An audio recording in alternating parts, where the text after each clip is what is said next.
Hi, I'm Shelley Levette with ChildCareLand.com, and today I want to share with you a sponge fine motor skills development activity.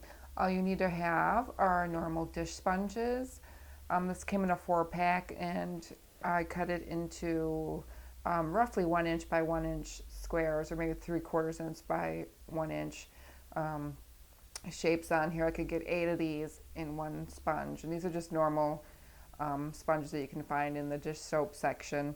I do recommend that you don't let them dry out, so maybe put them in a Ziploc bag or occasionally wet them, squeeze them, and let them to the almost point where they're almost dry but still a little wet because they're a little more squishy that way.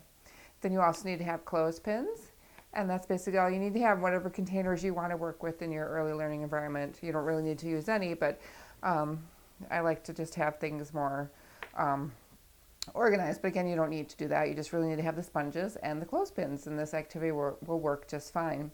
What happens is a child selects a sponge, and then they take a clothespin and put the clothespin on the sponge, and then they just put that in a different container or wherever they're going to put it, and they would do that for however long they would want to do that.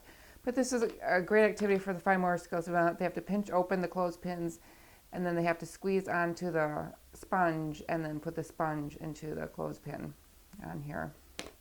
Something you could do, I always like to try to figure out some kind of a extension to do with these activities, and maybe once the children are done putting the clothespins on the sponges, they can go through and count how many total they did.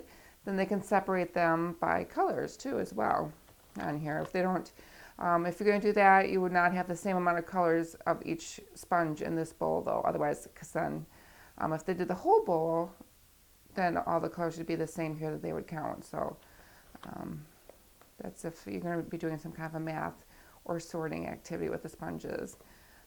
But something as simply as these hands-on activities that children really love to do on here. So for a sponge fine motor development activity, I'm Shelley Levette with ChildCareLand.com, and thanks for watching.